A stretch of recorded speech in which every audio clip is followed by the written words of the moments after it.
Hey everybody, welcome back for another shop update. So where are we at this week? Well, we've been working on the cutting board. We talked about doing a multiple color cutting board.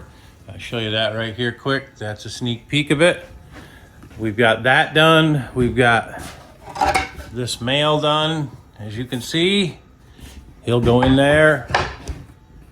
And I've got the black walnut on the machine right there to begin the other pieces. So that's going to be exciting to have that done and get that out of here. Now, you're probably getting tired of looking at that thing and tired of talking about that thing. That's leaving today also. That's going out on the truck, I should say, today. And we're going to get rid of that. As far as the Acmer laser goes and the rotary, I've contacted Acmer. I've contacted my point of contact there. And she is going to be sending me the cable that I need to begin that video with that machine. I'm not saying it was Acmer's fault. I think it's my fault. I think I probably saw that extra cable and I misplaced it, put it somewhere, and I have no clue where it is. That kind of thing happens here. You know, you get busy, you open a box, you throw things, you move things around, and before you know it, you've lost important pieces that you shouldn't lose. Now, update on the red line controller. So far, that thing has been working flawlessly. Thank you, Mitz. Mitz sent me a replacement touch probe because the other spindle, not going to mention the name of that company, but the other spindle, I had to cut the wires on the touch probe and reverse the wires and then not use the magnet anymore. So it was kind of a little glitch in the beginning that I had to deal with. So I had the same glitch when I went back to the Onefinity Redline controller because it actually works the correct way. So talking to Mitz about it, he said, well, we don't want to have that splice in your wire. I'll send you a new one so you can have it, and we just put it in now. I did wire the old one back the other way. That's what I've been using. I wired it back so that it was the original wiring, and I was using the magnet. But again, thank you, Mitz, for sending me one that doesn't have a splice in it, because I no more than took it off the machine and the splice came apart. The wire inside those probes is so fine, so tiny, that it's hard to make a good splice if you don't really get out your soldering iron and solder things up. So we got a new touch probe, we got a new spindle. We're waiting for the upgraded controller. I hope to have that soon. I'm excited to be using that once we get that upgrade. I'm hoping I should be able to put out the puzzle piece shelf unit video tomorrow. I'm probably going to work on that today as well. I'll get the unit going, the Onefinity going, and I don't ever recommend this. Don't leave your units running without you in the room or without where you can see them well. I have this thing right here. That is a camera that's live feed. So if I leave the room, I turn on the phone, I watch the thing from another room. Chances are, if it crashes, you're not going to be there. You're not going to react fast enough, even working in the shop, to stop the damage. So the most important thing is, if something goes wrong, I want to be able to rush out here and shut the machine off and stop it. So again, I don't recommend leaving your machines, especially a laser. Don't ever walk away from a laser. I caught mine on fire. You know, don't do that. Don't walk away. It'll happen in a heartbeat. So for safety reasons, don't walk away from your lasers for sure, especially if you're using the JTech laser on top of the Onefinity. You know, you've got wooden wasteboards and etc. Be very, very careful and monitor those so that you don't burn your shop down. That would not be a good Saturday or a good day anyway about it.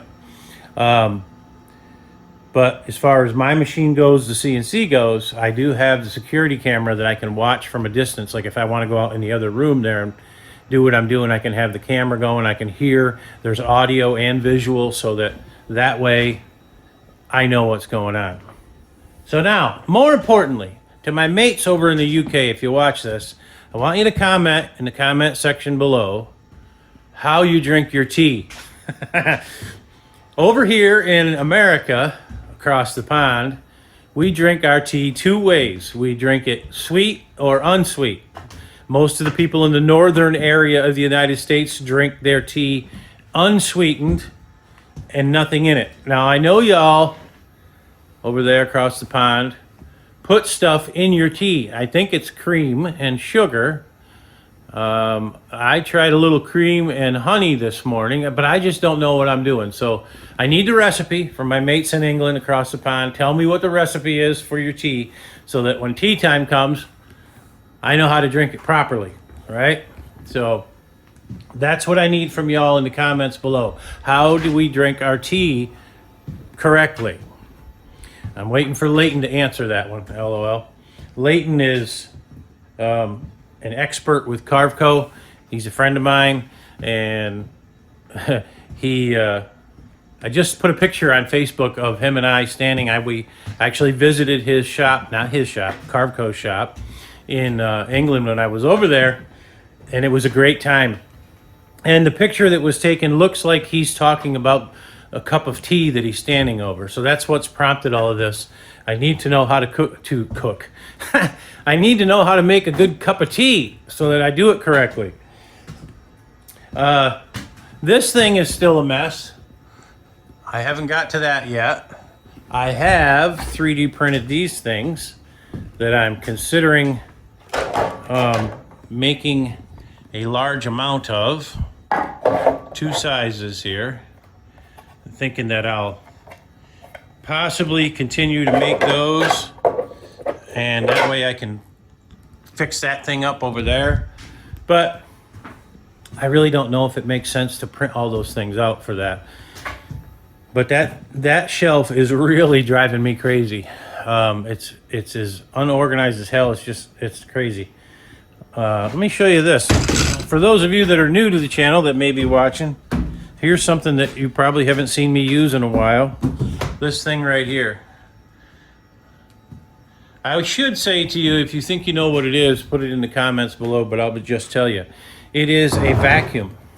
It's a floor vacuum. I take my dust hose, this one right here, and I just lace it through there and stick it on there, and that cleans up all the dust and sawdust on the floor without making a ton of dust in the air and in the room. Works good. Make yourself one.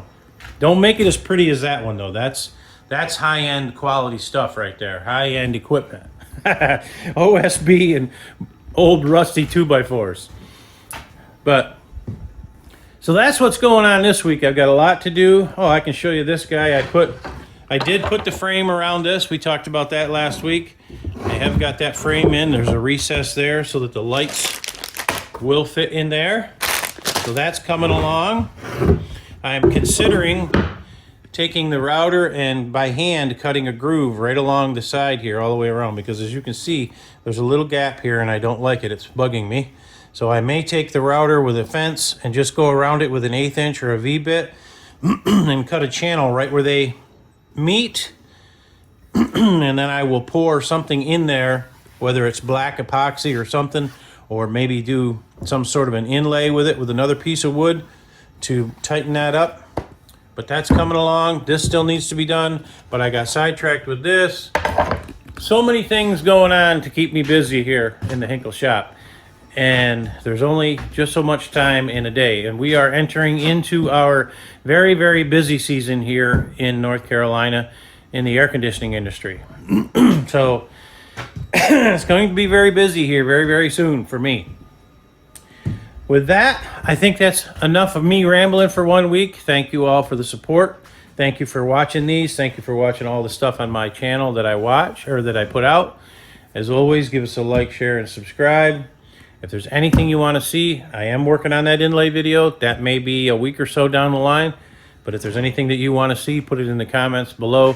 Thank you for all the support, and I'll catch you on the next one.